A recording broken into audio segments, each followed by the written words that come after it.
So as was said, my name is Jody and I work at Youth Diversion. At Youth Diversion, we work with youth 12 to 17 and now starting younger at 10 years old. And I'll go over a bit of that when I cover our resources at the end of the presentation. So we are here today, of course, to talk about social media. So let's jump right into that. What is social media? How would we define that?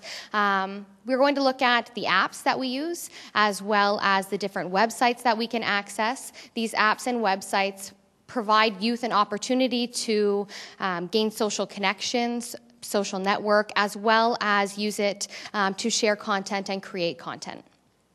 Some of the most common, so the top 6 social media networks that we see are up here and include Pinterest, Twitter, Facebook, Instagram, Google+, as well as LinkedIn. And I do want to tell you, connecting LinkedIn to this, and I'll talk about our social currency and the product that we put online. Mike, that intro that he just gave, before today I never met him face-to-face. I never had a conversation with him. And he emailed me a summary and said, this is what I'm going to introduce this afternoon. Am I right on point? And I read it over and I thought, how does he know this information about me? Social media. Right? He went to LinkedIn to gain that information. So again, it's that product that we're putting out, and I thought it was a great kind of connection as to understanding what it is that we're putting out there. So today we are going to talk about the good, the bad, and the ugly. It's very easy for us, especially working with youth and teens, to assume the worst when it comes to social media. So jump to that, the bad and the ugly. But we also want to focus on the good. So being able to advertise ourselves in a professional way, right, using LinkedIn, I would say that that's part of the good that goes along with social media. So we will talk about the benefits. We will look at some of the social media concerns. Those social media concerns could include pornography, accessing pornography, could include sexting, as well as cyberbullying and identifying any other at-risk behavior. We are going to look at some of the adverse health risks and the impact that social media has on our mental health. And we'll also cover some resources and tips for either professionals working in the community and, of course, for parents who are working with their own children. So starting with the good, self-explanatory, when we look at social media, it's that social component, right? It is and allows that platform for us, whether it be adults and youth, to build those social connections. It allows for us to expand our circles. It might allow us to connect with family members near and far, as well as friends that we might have met. It allows us to explore our creative side, right, when we're looking at maybe Pinterest, those DIY projects. As well, it allows for us to seek anonymous support. That's really common among our youth, is building those social support networks online for individuals who might be going through some of those same concerns that they are. One resource that we often hear through our youth is Ask FM. So Ask FM allows for our youth, any of us actually, but our youth to post an anonymous question, so there's no identifying information. They can post a question on there, and other users of Ask FM can post an anonymous response back, right? So maybe a youth is feeling like they are having trouble on social media, or a victim of sexual exploitation or child pornography, and they're saying, maybe I'm not comfortable talking to my mom or dad about this. I'm a little bit nervous. I'm a little bit embarrassed. Where can I go? So that's where we can start to post online, whether it be kidshelp.ca, cybertip.ca, cybersmart, mediasmart, whatever it might be. As another anonymous user, we can connect them with those supports immediately so that they can have those supports and not go through that alone. And of course, it again allows an opportunity for us to seek education, whether it be educating other people or educating ourselves. Some of the bad, so to speak, areas when it comes to social media, oftentimes it's our lack of knowledge or lack of understanding for social media. I'm going to show you a few cue cards, and I'll give you some backstory behind that. So a teacher in the States had asked her students, she was teaching grade 7s and 8s, and she posed one question to her students. There were 85 students altogether. Of those 85 students, 5 off the bat said, I don't have social media. So obviously their response is not going to be included in this. But of those 85 students, 80 students responded to the following question: what my parents don't know about social media? And so their answers included, what my parents don't know about social media is that kids really get bullied. There's a lot of inappropriate things being posted, such as nudity. A lot of kids have secret accounts and send inappropriate content, whether that be messages or photos. What my parents don't know is how to find my pictures. What my parents don't know is that you can send nudes, create nudes, sell drugs, buy drugs, have access to different paraphernalia, such as bongs, pipes. What my parents don't know is that I talk to people I'm not supposed to, and I have an Instagram account, and I'm not supposed to. What my parents don't know about social media is that I'm on it until 2 a.m. every day. And what my parents don't know about social media is that I have one. Okay? I'm sure that we can all agree that that's pretty alarming. And we have to be mindful. It's not just our home computers or our home tablets or laptops. It's not just our children's, if we are purchasing any type of device such as a cell phone that would allow them access, or them accessing it on our phones. They have access at public libraries to create accounts. They have access at community centers to create accounts, drop-in centers. They have access at school to create accounts, and even at their friend's house or on their friend's devices, right? So even though you might not be providing that platform or that opportunity for them to access the internet and create these accounts, the reality is that they have the opportunity to access that. Another number here that we have is that 82% of those students admitted to keeping some kind of secret regarding social media from their parents. MediaSmart, I'm not sure if you're familiar with MediaSmart, but they had done a 3-phase study.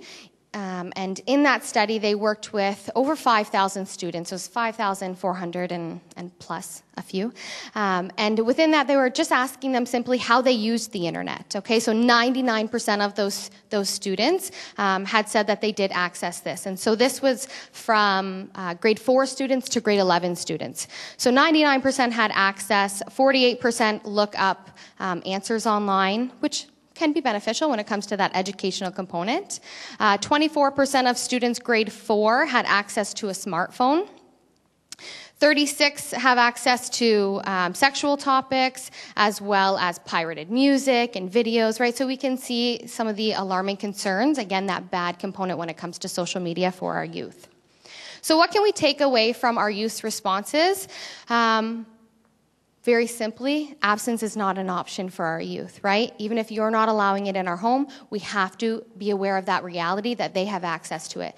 So abstinence is not the solution. What we want to be able to do is teach them how to have safe social media, right? How to access it, how to protect themselves, and set up those boundaries within your home as well. And ultimately, at the end of the day, you just want to start talking about it. So often, whether it be working with parents or working with the schools, we hear, I'm not sure I'm ready to talk to my youth about that topic, whether it be sexual health, whether it be child pornography, whether it be protecting themselves online. And by not talking about it, we have this idea that we're not going to plant that seed, right? We're not going to be giving them that idea. The reality is they already know, and we just have to catch up with them in order to support them. And by having that conversation with them, creating that platform to have that open dialogue, we're creating opportunities for them to feel more comfortable coming to us when there is a concern on social media. If we pretend it's not there, they're likely not going to come to us, right? So we need to make sure that we're just talking about it, starting that conversation so that they can come to us and they feel more comfortable coming to us. So some of the adverse effects when it comes to social media, of course, we look at negative self-esteem. I don't know about you, but I myself, it influences. What I see on social media does influence maybe how I think about myself, how I think about other people. And I'm someone who has very high self-esteem, right? But if I see, someone else, maybe another social worker in the field, and they're constantly on vacation, they're getting new cars and whatever it might be, I'm thinking, well, why not me, right? Imagine what this is doing to our youth who are being so shaped by what they're seeing online, that highlight reel, which I'll talk about a little bit more on the next slide. But we only see that highlight reel for individuals. We don't see the backside of it, right? The behind the scenes. We advertise ourselves on social media in a certain way. We sell ourselves through a product on social media, right? So when individuals have low self-esteem and they are engaging in social media and not having those supports, if they experience things like cyberbullying, it further influences their self-esteem in a negative way. When we work with youth around sexting or child pornography, so taking those nude and semi-nude photos, most often, and the research says, that it's individuals who are experiencing low self-esteem. They take those photos and they share those photos because they want that instant gratification, that instant like, that instant heart, whatever it might be, because in that moment, it boosts their self-esteem and they feel good about themselves. But with low self-esteem, we know that those feelings are only temporary. They're not long-term. So when they're having these effects on social media and they're feeling unworthy or they're experiencing cyberbullying, it further enhances those negative self-esteem. As well, we look at the mental health component of anxiety and depression as well as stress. Think about those examples that I just spoke about. I'm sure that we can all connect to that and understand why youth might be feeling anxious online, especially if they are on their phone until 2 a.m., right? And they are perhaps in a situation where there is peer conflict online, and maybe someone is posting something inappropriate about them and they're having trouble falling asleep because they're so anxious about it. And not only is it that conversation perhaps between those two people, but then we look at the bigger aspect of social media, and now so-and-so on their account is liking it, right? And so another person is then adding another negative comment. And so it grows from there. We feel isolated. Those feelings of depression come into play, and that stresses us out. So those unintended consequences of social media, as I was speaking about, was that highlight reel. So if we think about what we see on TV, I'll connect it to sports. We see, the best of this player, the best of this team. That's a highlight reel. That's what we do on social media. We advertise ourselves as a highlight reel. Again, we don't see that behind the scene. We only show people what we want them to see. So again, if we're comparing ourselves in that way and looking and saying, why not me? Why do these people always get to do this? Why is their hair always looking so great? Whatever it might be, it has that negative impact on us, okay? Additionally, we look at that social currency. So that's where that product comes in. So when we are putting our photos online, the social currency becomes then those likes or those hearts or those shares, right? So it's like a token. Someone's buying your product. When youth don't receive the amount of likes that they wanted, or they aren't receiving those positive feedbacks that they had hoped for, they take their product off the shelf. They think, okay, you know what? I won't wear that outfit again, no one commented on it. I won't do my hair like that again, no one liked it. Or perhaps I'll take that photo down altogether, right? That's where that social currency comes in. And then FOMO, so we look at the fear of missing out. I'm sure many of us are guilty of that, right? Well, I'll turn my phone off, but I'll leave it on vibrate because I don't want to miss a call, right? Or we might unfollow someone on social media, but we're going to stay on social media because what if we miss out on something? What if, there's a party coming up, maybe there's an event, whatever it might be. It's that fear of missing out, and our youth experience that. I was just speaking with a youth yesterday about some cyberbullying situation, and she has deactivated her account, which is excellent, but for fear of missing out, she's going to her friends to find out what's going on social media, right? So again, it's the reality for our youth. And then, of course, that online harassment, specifically when we're looking at the cyberbullying component of that. And this here, I like this phantom vibration syndrome. I don't know if any of you have experienced that. I know my boss and I, Joanna Conrad here, we were just speaking about this yesterday. The phone is on the desk here, and you've been typing away, and the volume's on, and you can clearly hear it, see it, but did I get, oh, no, okay, yeah. Oh, did I get that email? No, okay, right? We do it, and it's that idea that it's going off, but it's really not. For me, I have phantom baby crying. I'm in the shower, I'm like, wait, is he crying? I don't know. Maybe phantom dog barking, right? We can connect it, we can relate in that way, right? And then here it says that the micro moments become those macro problems. So those individual problems that we're having when we're exposing ourselves on social media for our large social network to see, it becomes those macro problems. Social media in the brain, also some concerns when it comes to our mental health. We build our reputation based on what we want people to see on social media. And so the effects that we see, so there's been some brain scans done, and what we see for individuals who are perhaps exhibiting or demonstrating some symptoms of internet addiction, it lights off that same reward system in your brain, that addiction to drugs and alcohol, as well as gaming addiction would, right? So there is that relationship that we're seeing among those behaviors of social media, as well as the reward center when it comes to other addictive behaviors. I did mention sleep when it comes to youth being on their phone, as that one you said, until 2 a.m.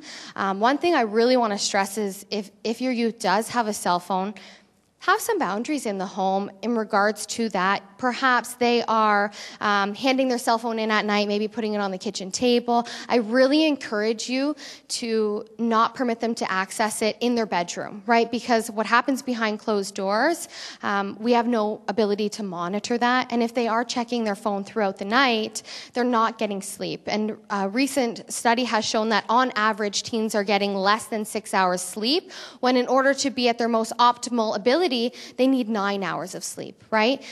So that's going along with those constant messages throughout the night, checking it, whether it be social media or those text messages, right? They're up all night, perhaps, again, in that conflict with somebody else. Maybe a boyfriend or girlfriend's upset with them, so they keep going back and forth online.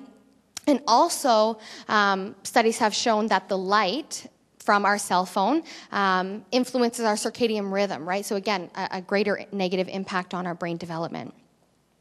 So I did touch really briefly on that reward center that lights up in our brain when it comes to internet addiction. Internet addiction is not currently recognized as a psychological disorder in the DSM-5, the Diagnostic and Statistical Manual. But when I go over the warning signs on the next slide, we can see that there's a lot of similarities when it comes to other addictive behaviors and psychological disorders around substance abuse addiction, gaming, and gambling. So we can see that relationship there.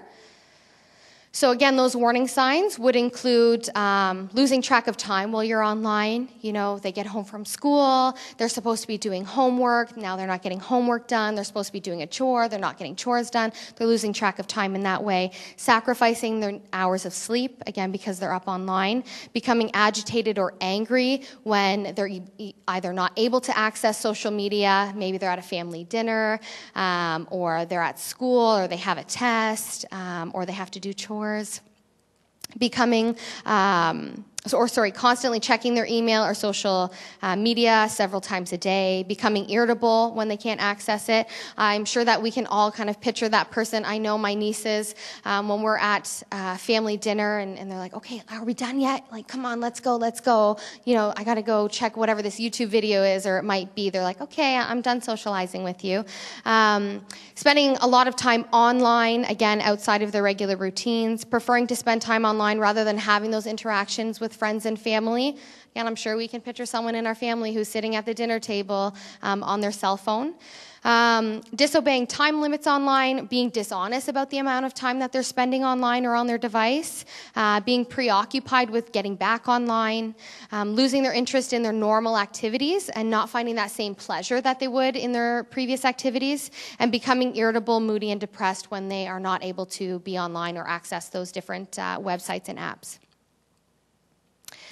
So now we'll look at the ugly of child pornography, as well as sexting and cyberbullying and some cyber crimes that go along with that. So pornography, I think I'll start by saying that our idea of soft porn is our youth norm now. So what we might have seen as someone wearing something that might be provocative or promiscuous, whether it be low cut, whether it be their underwear showing, very form-fitting clothing, we might have looked at that as soft porn, right? Something that was done in the privacy of your own home in an intimate relationship. That's the norm for our kids. That is what's expected of them. And so I think that it's really important for us to catch up with that. Not that it's okay, not that we support that or want that to be their norm, but that is the reality. And so we have to be able to compromise in that sense and have an understanding of what the expectations are for them. 70% of adolescents aged 15 to 17 have reported accidentally being exposed to pornography online, and 72% of college students reported having been exposed to it under the age of 18. So that could be perhaps they are on a website to download pirated movies or music, right? Those advertisements come up on the side. I hear it a lot with youth who are gaming. So they go onto a gaming website and an ad will pop up and say, if you're over the age of 18, click here. What youth is not going to click there? So they click there, right? And then it takes them to sexually inappropriate content. Okay, so that's where that exposure is coming in. Even if a youth says, or they've been educated and supported and they know not to click on that, that's great. But that advertisement's still coming up for them, right? So they're still having that early exposure. Early exposure has been linked to more at-risk sexual behaviors, as well as unprotected sex, most often because when they have that exposure to pornography, in pornography, people don't have safe sex, right? They don't use protection. In pornography, the female is submissive and the male is the dominant one. That it's okay that it hurts, right? That's to be expected. Sex equals pain, and you're just supposed to like it. That's what our youth think is healthy right now in their sexual relationships. And we have to be able to support them and have that conversation with them to let them know that that's not the norm and that that's not okay. And if you feel uncomfortable and if you feel unsafe, then end that relationship, right? Or talk to a safe adult who can help you protect yourself in that way. Because again, their reality is very skewed. A lot of research is showing that males who have early exposure to pornography are engaging more in sexual harassment behavior at school. So again, being mindful of that. So looking at sexting, and so the ugly side of sexting. Sexting would be referring to any type of nude or semi-nude photos of youth under the age of 18. So that would be nude photo. Obviously, I'm sure we're all on the same page. No one's wearing any clothing in that photo. Semi-nude photo would be if someone's in their boxer shorts or bra and underwear. And it also includes, and I really challenge the youth when I'm educating them on this, it includes those photos of them in their bathing suit shorts and in their bathing suit, perhaps a bikini, if the photo is taken for a sexual purpose. So if they're taking that photo of themselves in their swim shorts or in a bikini to share it with someone to gain attention based on their sexual body, it is sexting. It is child pornography, right? It is exposing or covering the same amount that bra and underwear would. However, it's socially acceptable. We can wear our bathing suit in public. So it's just, again, encouraging them to be aware of how their photo is being perceived and what the intent is behind them taking that photo. Yes, they can absolutely go on vacation. Maybe they just went on March break and they're sharing their photos with their family at the beach. That's totally okay. They're sharing an experience, right? But when the intent or the purpose is for sexual reasons, that's when we look at it being sexting and child pornography. And it also includes that sexually suggestive content. So that could be something as simple as someone saying, hey, send me a nude. Right, that's that sexually suggestive content, and we refer to that as luring child pornography. Similar to phishing, right? We throw the bait out there. The bait would be that text message, hey, send me a nude, and because they want to lure that photo back in. 77% of teens between the age of 12 and 17 have cell phones. I will be honest with you, I think that this number is much greater, and the reason I think this number is much greater is because you can't sign a contract until you're 18 years old, right? So a guardian, adult, maybe an older sibling, a mentor is the one signing these contracts. So I think that this is underrepresented, but even 77%, that's a pretty large number. 52,083 text messages are sent every second among teens, again, between the age of 12 and 17. 1 in 5 teens are directly involved in sexting, so whether that's taking the photo, sharing the photo, receiving the photo, asking for the photo. And we are all at risk of being involved in sexting. I know on the screen it says teens are at risk of being involved in sexting, and of course they're most at risk, but even I'm at risk, you're at risk. And the reason we're at risk is because at the end of the day, we have no control over what someone sends to us, right? As adults, we know right from wrong, I'm assuming. We know how to protect ourselves online. We have appropriate boundaries with people that we're in relationships with, but we are still at risk of receiving those photos. So imagine the risk that our youth are at, right? So it's being able to have that conversation with them. And again, going back to an earlier slide where I said, an earlier slide where we said just start talking about it, just start talking about it so that when they do receive that photo, they can come to you and say, listen, this is what happened, rather than hiding it or being embarrassed, or perhaps not reporting it and then themselves being charged with possession of child pornography, right? So again, just allowing them that opportunity to have that conversation with you so that you can help them and support them in reporting it. Number one, we want to report it. The reason we want to report it is so that they're out of trouble, but also so that the other person who sent the photo can get help and get some education on what potential consequences could come, and I'll cover those in a minute. A lot of times, of course, I'm sure you can assume that when we're working with teens, we hear, well, I didn't want to be a rat, I didn't want to be a snitch. And I can understand that challenge when it comes to those peer relationships, but let's imagine this was your sister, okay? So your sister happens to be pressured maybe by someone she likes or she's dating, and she takes a nude photo and she sends it to him. And now he thinks he's really cool and he's going to send it to a bunch of his buddies and so on and so forth. And accidentally it gets sent back to brother, okay? So what do you do about it? Do you just delete it and say, good luck to you, sis? No. You want to report it so that she can get some help and you can hopefully get rid of that photo and make sure it stops getting spread, right? So just, again, encouraging them to take perspective, show empathy, understand the other person on the other end and why they might be involved in that situation and how to help them. So that's why I really encourage all youth to report it. So again, reporting it, deleting it so that they're not caught with that possession. We want to look at them being able to set boundaries. So encouraging them to use their assertive communication with those people who are sending them photos and saying, like, you know, listen, this isn't okay. You're putting me at risk. At the very least, tell them not to send those photos. And then if necessary, block that sender. So block that inappropriate communication. Youth will, when I ask that question, you know, what do you do if you get that photo? And they say, I'm going to block them. That is great that you are jumping there. That is a hard no for you, that you're going to block them. But what if it's your best friend and she doesn't know the illegal consequences of that? And so maybe would you want to say, like, it's not okay? Oh, yeah, I guess I would do that. I would want to have that conversation. Okay, so have that conversation regardless of who's sending it to you. And if you still feel the need to block them, definitely block them. So some of the outcomes or the consequences, of course, we look at the emotional consequences, the physical consequences, and future consequences. So when we look at the social part of that, we might lose friends. We might be isolated from peer groups, have that bad reputation, unfortunately, right? People judge us based on that. That emotional impact, again, loss of friends. It could include feelings of guilt, embarrassment, humiliation, shame. Again, looking at that mental health component of anxiety and depression. The physical risk could include exposure to sexual predators, right? Especially if they're sharing that online. A lot of what we do is linked to our geolocation. And so how are they selling themselves? What's that product look like?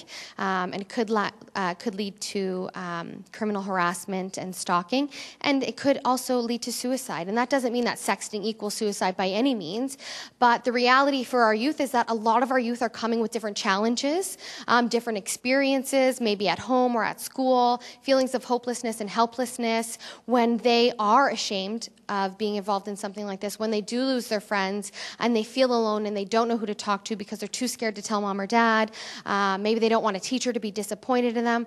They internalize those feelings, right? And they go through that alone, and that's when some individuals who aren't aware or too scared to access supports start thinking about self-harming or a way out of that pain. And so, again, it's so important that we just have that conversation with them so that they know that they're not alone in this. They're not the first person to do it. They're not going to be the last person, unfortunately, but we want to be able to support them through that. We look at the criminal aspect of that when it comes to those legal charges. So that would include manufacturing child pornography, so taking that nude or semi-nude photo of themselves or someone else. It would include distributing child pornography, so sharing that photo with someone else. And it would also include possession of child pornography, so having that photo on their device. When we look at possession of child pornography, again, child pornography being under the age of 18, whether it's a photo of themselves or not, they do not have permission or consent to give themselves themselves or anyone else to take those photos. So when we're looking at possession, we're looking at up to 5 years in jail. When we're looking at distribution and manufacturing child pornography, we're looking at 10 years in jail. And this is per count in the criminal justice system. So really, really big consequences when it comes to that legal aspect. In addition to that, we look at legal costs, right? Having to afford a lawyer. Difficulty finding employment and losing academic opportunities. So if you have a charge such as child pornography, you lose your scholarships because, I mean, we have to think what academic establishment or recreational team wants that reputation of child pornography influencing their school or influencing their team. So they definitely lose opportunities for that. Additionally, when we look at programs through university and colleges that have apprenticeships or internships or practicums or placements, they have to have a criminal record check to get into those programs. And so again, they're limiting the opportunities for the future that they have. With child pornography charges, you're a registered sex offender, okay? And then we have to look at the lifelong consequence of that and not being able to cross the border. Oftentimes youth say, well, you know what, Jody, I'm protected under that Youth Criminal Justice Act. They don't really say that. They say, I know when I'm 18, my record is sealed. But the reality is that that's not guaranteed. Yes, definitely at the age of 18, if they are not on probation, if all matters have been dealt, they do not have an open file, then that record, that youth record would be sealed. However, in regards to getting a criminal record check, it would be. However, crossing the border, so that act is only here in Canada. So just maybe going grocery shopping with the family vacation, maybe to a concert, they lose that opportunity potentially for the rest of their life because it stays on their record, right, outside of that. So again, being mindful of that.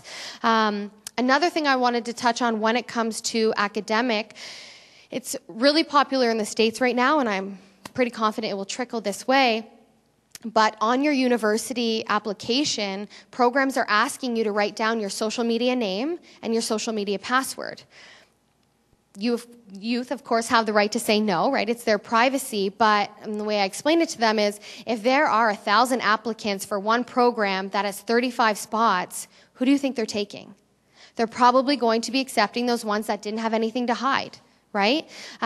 If you don't have social media, fine, right? That you don't have social media, and when they do their background check, they'll see that you're not lying.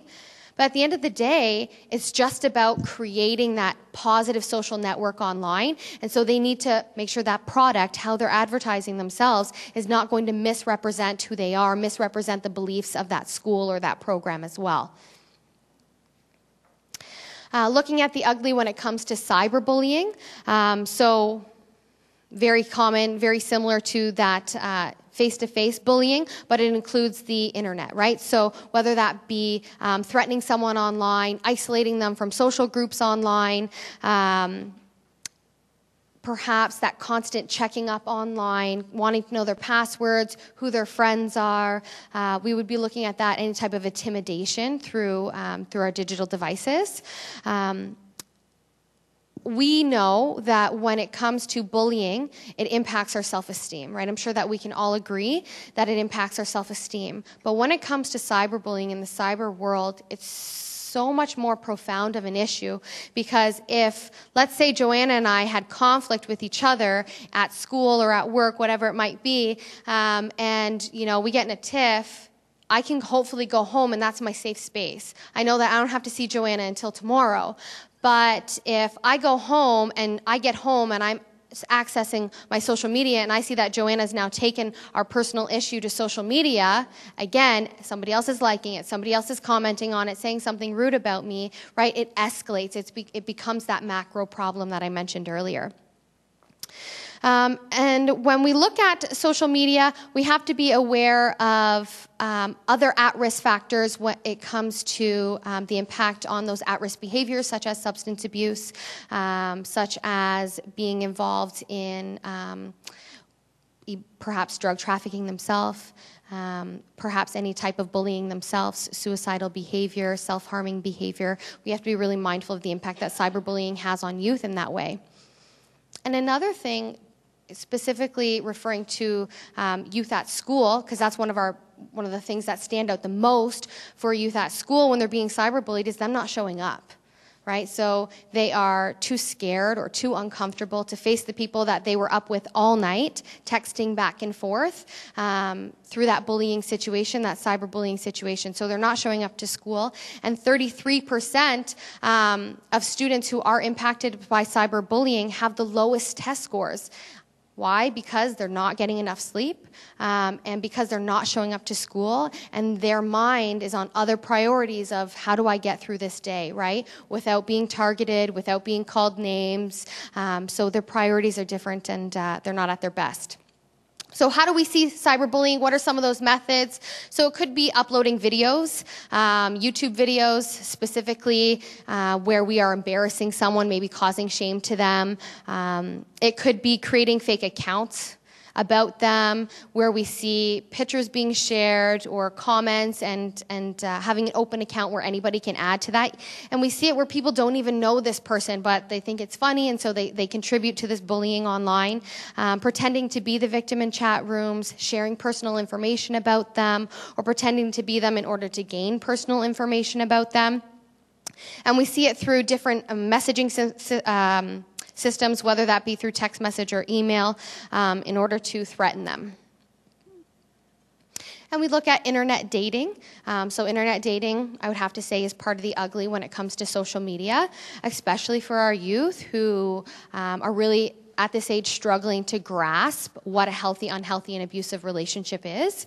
So when it comes to internet dating, they lose that personal connection, right? That social connection that they have. When it comes to internet dating, they have no idea who they're actually communicating with, right? So, you know, Billy might be 15 years old and he thinks he's dating a 14-year-old girl on social media, and it's actually perhaps a 36-year-old man, a pedophile, and he's just shared all this personal information because, you know, they're in love, and he really trusts that person. They speak every single day for 3 hours a day, up all night, and so now not only has he shared his personal information through that dating, but he's probably told them who his parents are, right? What his parents do, okay? Maybe even where he lives. But individuals who, when we talk about cybercrime, we'll get a little bit more into it, but individuals who do this for a living, right? So they put a lot of energy into this. So when he's sharing who he is or what township he lives in, and now he's on social media, he can easily see who the parents are or who the friends are through that, right? So again, that greater exposure when it comes to that. Additionally, we look at the romance scams when it comes to social media.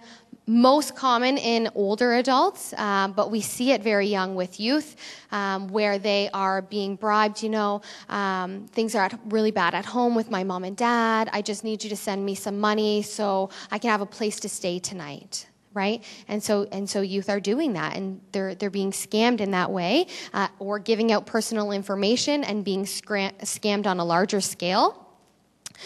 We also look at the human trafficking component when it comes to that.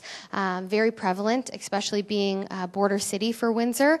Our youth are building these relationships online.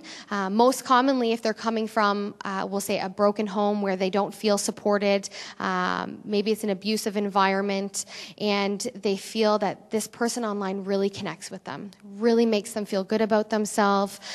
They really love them. Maybe they sent them things, and they finally feel like they have their person, right?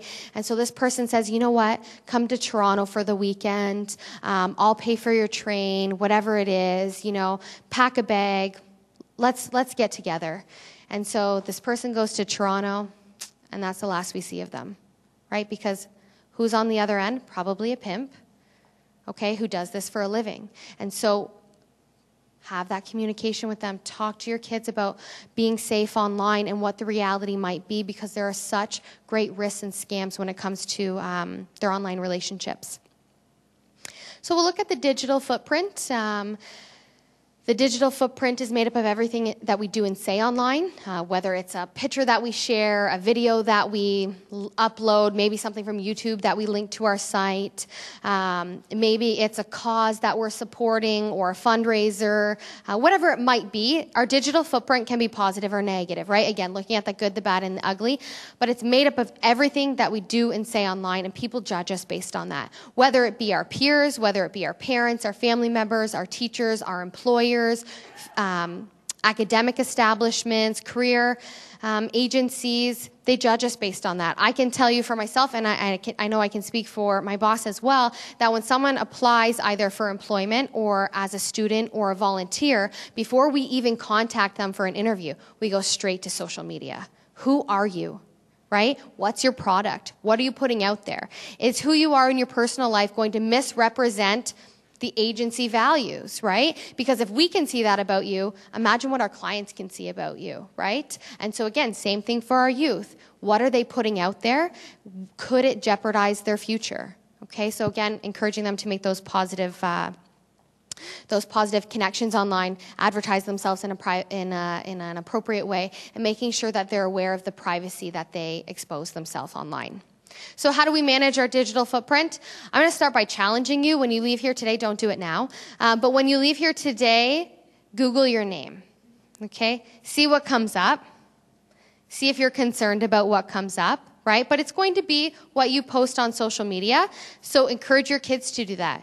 Maybe they aren't aware that something inappropriate was shared, but what if somebody else shared something about them, right? So Google their name, start there.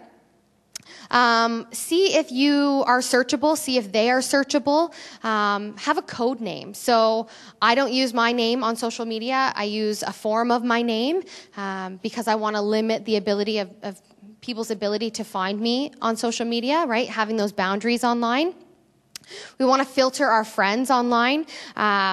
Encourage our youth not to have a public account, not to allow their pictures to be public. Perhaps only friends can see it rather than friends of friends or everyone. Encourage them to go through every now and then and delete posts that are accessible to the public. I can tell you, and people laugh at me for this, every 6 months on the dot, I go through my Facebook, and if I have not had a face-to-face conversation with you, you are gone off social media. And that's not because I don't care about you. It's not because I don't want to have a relationship with you, but I'm vulnerable online, right? What I'm putting online, whether it be about myself or my family or my job, I need to know that I feel safe online. So I do that, with the exception of a few family members, right, that I only get to see once a year.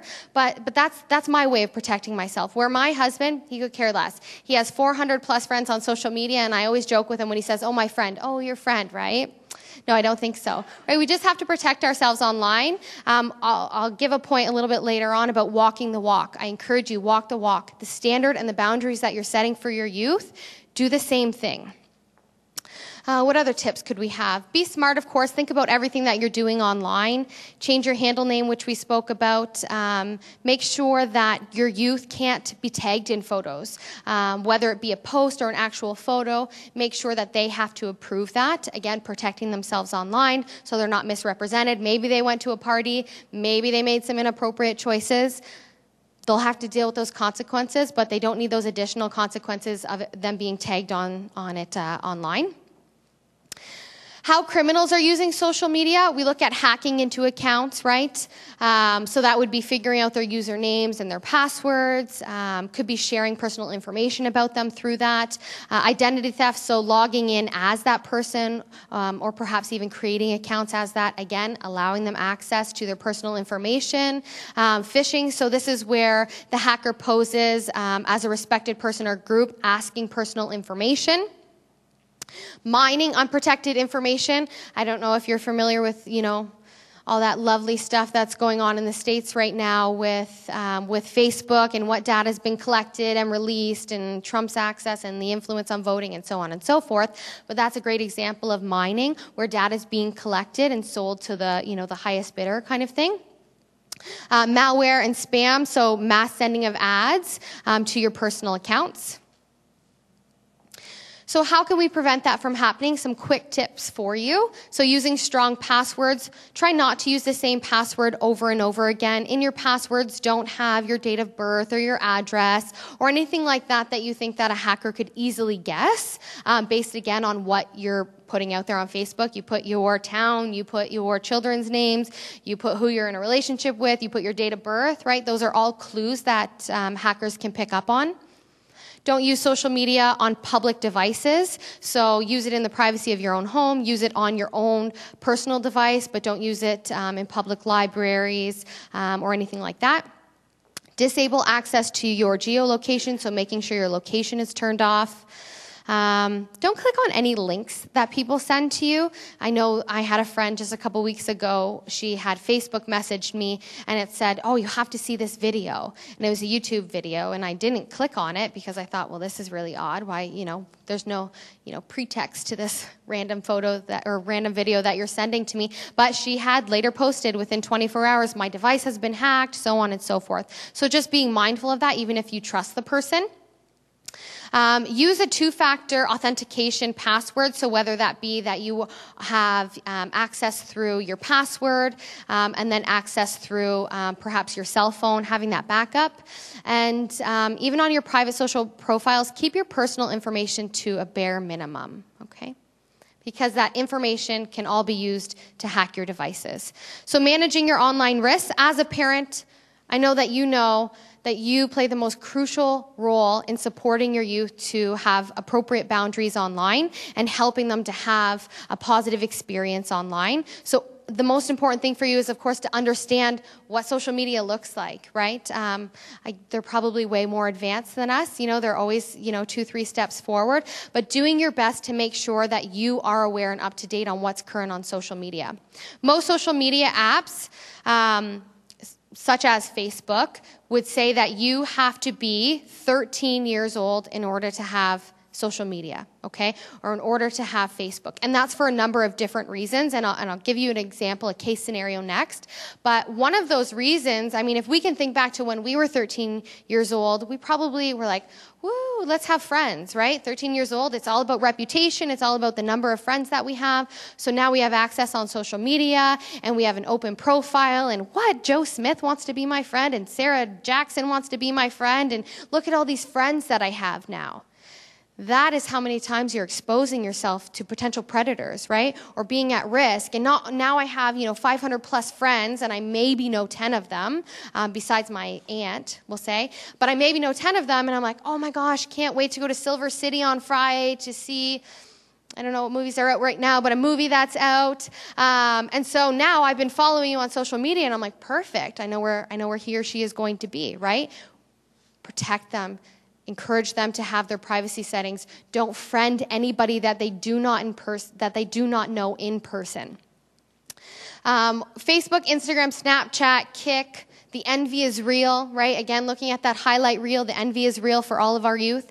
In 2011, Facebook said that an average of 20,000 underage Facebook accounts are shut down daily.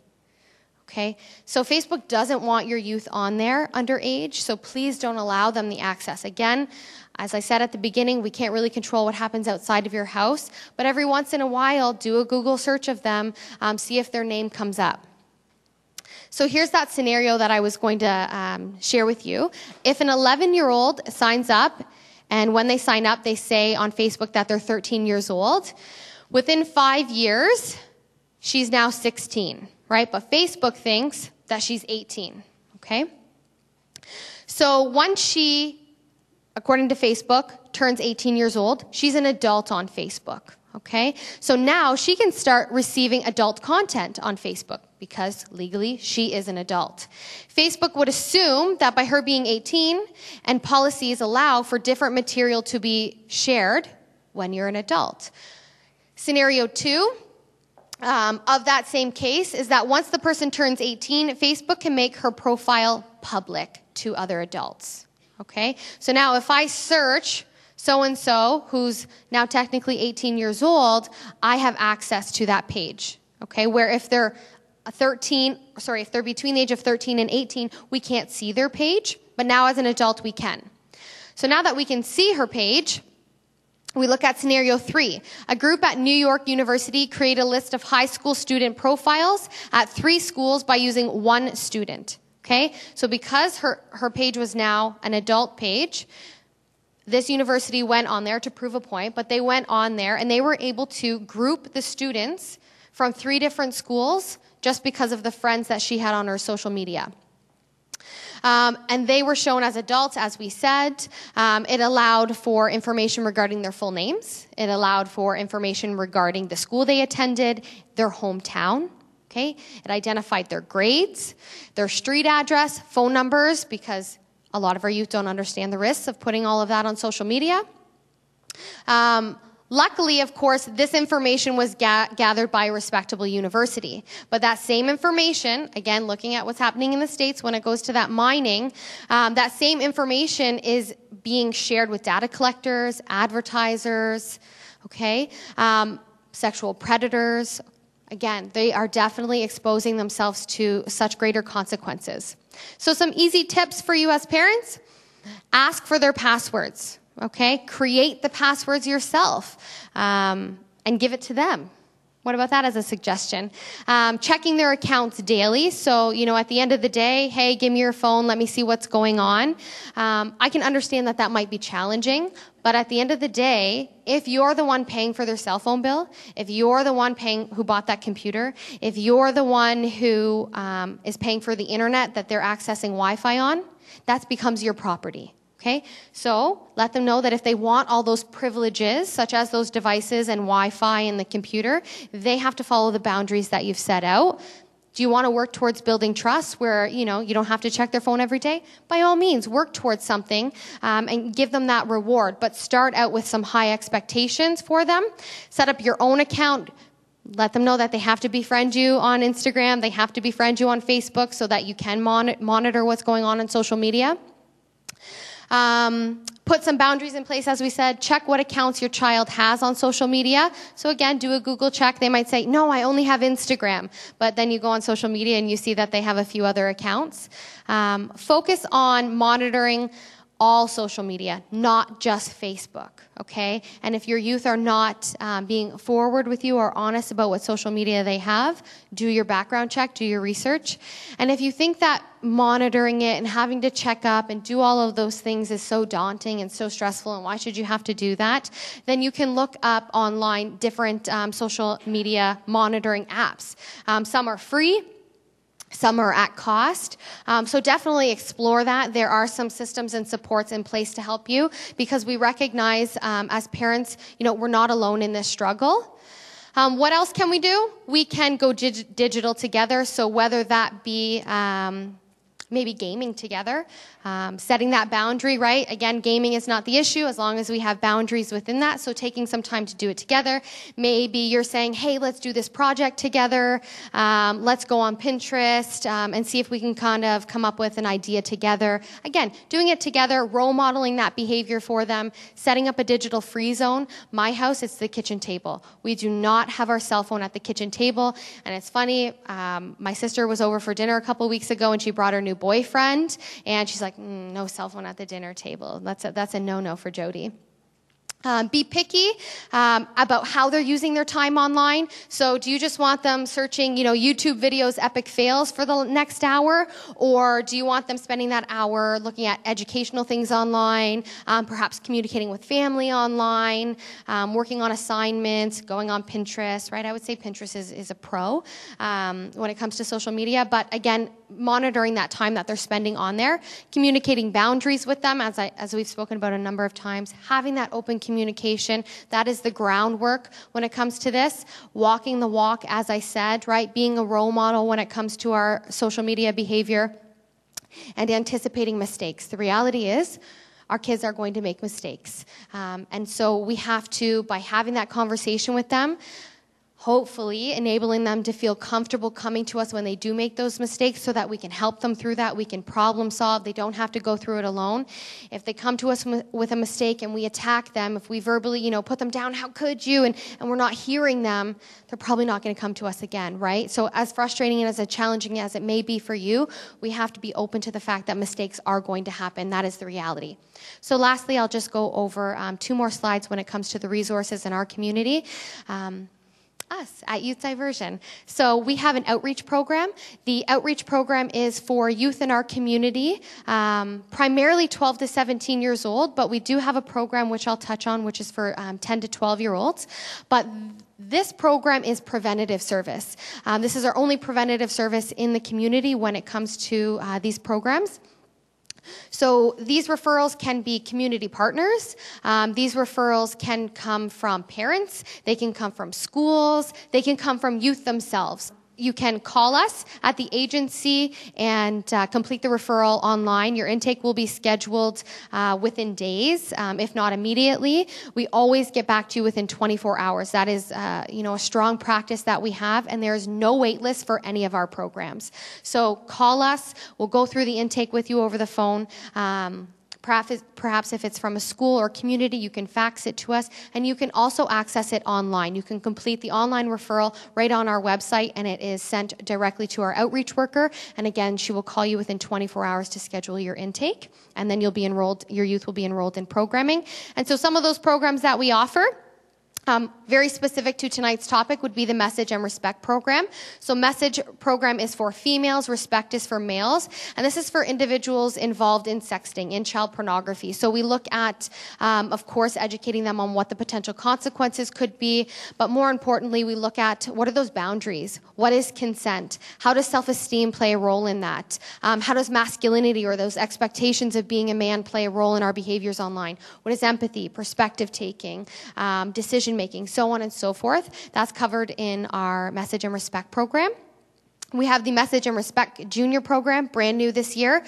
This is for our youth 10 to 12 years old. So yes, we explore the sexting component of it, but we explore, more importantly, the social media aspect, right? So how can they protect themselves online? What supports are available for them? What peer conflict looks like? What cyberbullying looks like? And some strategies around that, what would be acceptable with an online relationship. We have the Rebound Life Choices program. The Rebound Life Choices program is our 10-week-long social skills group, and so that runs every Wednesday evening. It is a mentorship-based program. So within that, I myself am the program coordinator of that program, but we have 12 to 15 volunteers who dedicate their time every single week to work with the youth. There's about 25 to 30 youth in the program. We work on different topics such as decision-making, communication, goal setting, and teamwork, the law and justice, responsibility, mental health and coping, drug awareness, anger management, healthy relationships, the list goes on and on. And then, of course, our 10th night, we have a big graduation, a celebratory party to really recognize the progress that these kids make in the program. It's phenomenal. I love it. We have the Beyond Bullying program. So that would be a psychoeducation group for youth who are either identified as or identify themselves as a bully, a victim, or a bystander. And so they're not going into that setting, making themselves vulnerable by sharing that personal experience, but hopefully that experience that they do have in their own mind will help them strategize and work together to build conflict resolution skills, again, recognizing the difference between peer conflict and bullying and what supports are available. We have the Teen Intervene program. The Teen Intervene program is a 2-session, one-on-one, where we look at mild substance use. So that would be individuals maybe who are experimenting with substance use. Maybe their friends are experimenting. We want to put some education and some supports in place. We look at the short and long-term harms of substance use. We look at the pros and cons, and of course looking at that harm reduction model. So what are some goals that we can set to reduce our use? We have the LOST program. The LOST program is also a psychoeducation program where we work with youth and educate them on the impact and consequences of theft-related behavior. So whether that be the impact and consequences on themselves, the community, victims, or their parents even. That we also have an officer, a police officer, and a loss and prevention officer who share their experience in that program. And we have the Time to Leg program. So the Time to Leg program, referring to learning about gaming, is a 3-session program where we work with youth who are really struggling to set boundaries within their gaming use. So again, not saying that gaming is bad, as long as we have appropriate boundaries. So helping them recognize how their gaming behavior might be negatively impacting their social relationships, their relationships at home, their grades, doing homework, chores, so on and so forth. I hope you leave here today, feeling a little bit more confident in recognizing, what social media is, understanding the good, the bad, and the ugly that go along with that, including the benefits, of course, recognizing the concerns and the impact that it has on health, on our youth's mental health. So thank you very much for coming this evening. Thank you.